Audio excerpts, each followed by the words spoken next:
so excited to be alive right now.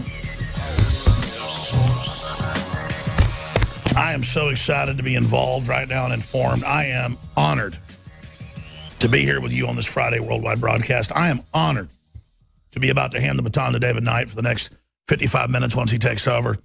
I am honored to have this great crew behind us, and I'm even more honored to have you as listeners and viewers. Just know this. I know I'm only human. I know I fall down. I know I have problems, but I'm doing the best I can. I know you are too. Good people are so humble. But we've got to realize that we've got the light in the world. We've got to take action. You know, we have all these amazing special forces guys on that, you know, can like go 50 miles with a 70-pound pack on their back and fight a battle once they get there and control themselves when people are shot and dying around them and you know, control their breath when they've just been running 10 miles and, you know, sit there and have a firefight and control themselves icy cold and then come back and blow the whistle on Benghazi and things like that. It's amazing. And then when you interview these people in person or in private or on air, they're like neurotically humble. And I'm always thinking, why is that? And then evil people, weak people are so arrogant. But I don't want folks to ever think my aggression and my confidence and my anger is arrogance. It's the opposite. It is like struggling when you are down at 100 feet and your mask gets water in it. This hasn't happened to me, but I've read about it and seen it happen, and you're panicking at the surface. I'm just someone whose instincts and very humanity is in a death struggle. I'm under attack. I know I'm under attack. And I'm not saying I'm under attack to say, oh, I'm a victim, poor me. I'm saying I'm under attack. I'm fighting for my life. And I know I'm fighting for my life. And you know a little secret about it? Our species has been fighting for its life ever since we arrived on this planet. And I did say arrived, didn't I? We were put here by the Creator. You know, how is that a kooky thing to say when the Bible says it that billions of people supposedly believe? But when I say we were put here by the Creator, people say, oh, Jones says we're seeded by aliens. I just said what I said. We were put here. And since we arrived here, we have been put through an incredible test. And we're now going to face the computers. We're going to face the AI. We're going to face the eugenics. We're going to face our own species mutated and merged with evil and influenced by fallen off-world technology. And we're about to go through the metamorphosis of the test that takes us to the next level. It isn't the devil playing God with all his mutations and all his corruptions that is the great test that's going to create the Superman, the Ubermenschen. It is the devil as a tester of gods that is going to bring humanity to the next level. And that's God's plan of free will. Don't fail this test. Don't be a fool. And don't sell out to death. Don't sell out to hating your fellow humans. Don't sell out to going, people are stupid. Let's feed on them. Man, folks are dumb. No, build them up.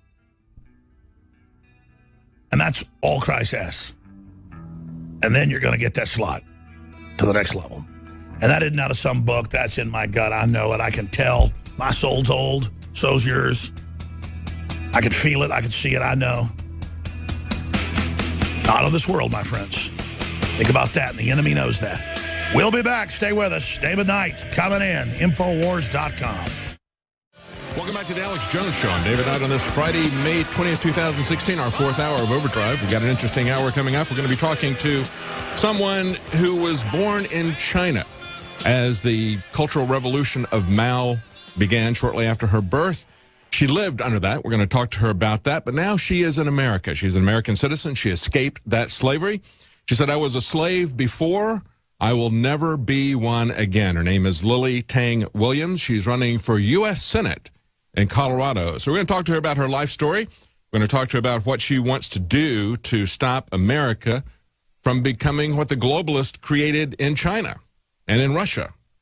That is communism. And you know, of course, that it was the globalists who sent Lenin on a train with $10 million in gold. It was the German central bankers who sent him from Switzerland into Russia to start the Russian Revolution. And, of course, we just had Henry Kissinger meet with Donald Trump. And it was kind of interesting because Donald Trump made a quick reference to it. He said, yeah, I met with this guy. He told me that the Chinese are really not very happy with what I'm saying about trade. I thought it was interesting. He's kind of signaling us that, yeah, Henry Kissinger came to him as an emissary of the globalist Chinese kleptocrats that he and Richard Nixon helped to put into place. And now they're saying, you know what, we don't want you overturning this apple cart of globalism that we have set up here. It's not about free trade, folks. This is about trading away our base. I watched the Libertarian Party debate last night because there have been 2 one-hour debates with 3 of the candidates. We had Gary Johnson, who's running a second time. We had McAfee, who we've interviewed multiple times here on the Alex Jones Show. We've interviewed Gary Johnson when he was running 4 years ago as well, and also a new guy, Austin Peterson. They were being interviewed by Stossel on Fox News, and I watched the second hour of that, and they started talking beyond just the general principles of individual liberty that the Libertarian Party stands for. When we started talking about individual policy aspects. Very disturbing to see where they were on some of these issues. But I want to talk to Lily Tang about where she is on some of these issues. And as the reason I watched it yesterday was because we just got word that Gary Johnson, as I pointed out, is running for a second time. This is only the second time that someone has sought the Libertarian nomination, a repeat of it. It was done with Harry Browne, who ran twice. Prior to that, the Libertarian Party never had anyone run 2 times for president. They ran once and then stepped down. And there was a lot of concern when that happened with Harry Browne, but Harry was a very articulate spokesman. He was thoroughly acquainted with libertarian philosophy. He was not somebody who was trying to create a political career. And an exception was made for Harry Browne, and I agreed with that. I was working with the LP as delegate, and I voted for Harry Browne at the time. I'm concerned when we see politicians who are now moving together, and not because it's a never Trump movement. I don't really think that's even going to happen. I don't think the Republicans are going to line up behind the Libertarians. I don't think they're going to try to take over the Libertarian Party. There was a report that the Koch brothers are talking about giving money to Gary Johnson. This came out yesterday from the Daily Mail. And he said, no, I haven't heard anything about that. They may do that, but I haven't seen any evidence that they'll do that. I don't think that'll happen. I'm just concerned when I see people who have been, and again, if he runs with William Weld, who is a former governor of Massachusetts, which is what he's now saying. William Weld was a 2-term governor from Massachusetts, a heavily Democrat state, obviously. Gary Johnson was a 2-term governor from Arizona, New Mexico, also a very heavy Democrat state. And basically, they governed as Democrats. They ran as Republicans, but they governed as Democrats. And when I look at the platform that Gary Johnson had 4 years ago, it really focused more on gay marriage than it did on the NSA. And I thought it was a real misdirection of the Libertarian Party. If you want to run as a Democrat, run as a Democrat. But I was very concerned about where they were and the fact that they really haven't kept up with the threats to individual liberty. That's why I welcomed McAfee running as a candidate for the Libertarian Party. I think he could bring an awareness to a lot of vital issues that are before us right now that need to be addressed. We keep seeing the federal government saying because the technology is different, we don't have to worry about the Fourth Amendment. They were just talking about paper and pen. We're talking about your electronic records. So because these records are electronic, the Fourth Amendment doesn't apply when it says we need to get a search warrant. We see that over and over again.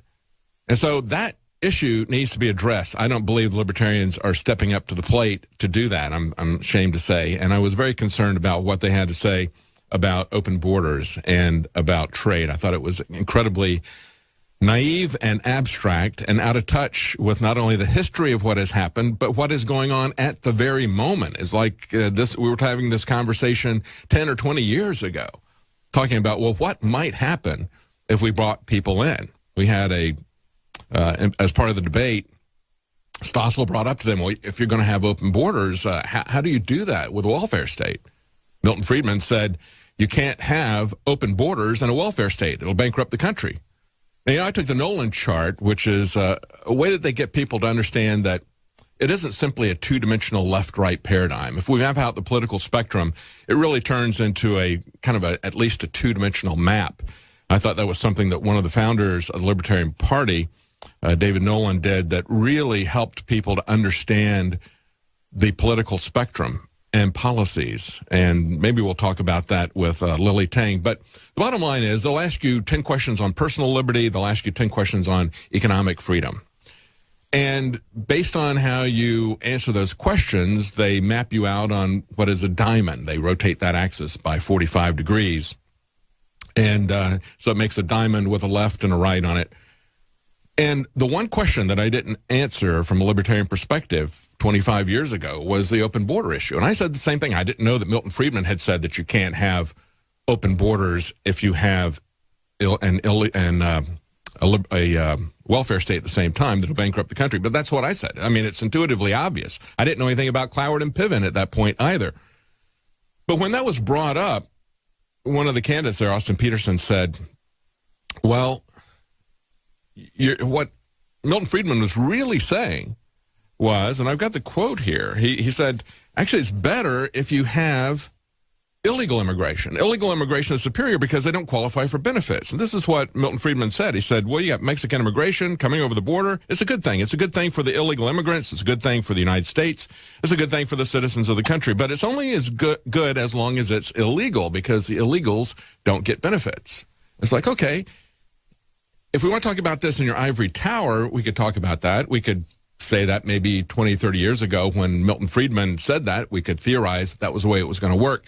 In reality, that's not the way it's working. In reality, what's happening is illegal immigrants are coming into this country and they're getting greater welfare benefits than our Social Security retirees. They're getting greater educational benefits than our college students who parents paid taxes in a state so they could get an in-state tuition reduction. The illegal immigrants get that everywhere. So over and over again, we're saying, yes, in fact, they are getting superior benefits. They're not only getting benefits, but they're getting superior benefits. So I don't really understand where we are when we've got a Libertarian Party that is arguing things in the abstract after we see what has already been happening for the last 9 years or so, okay?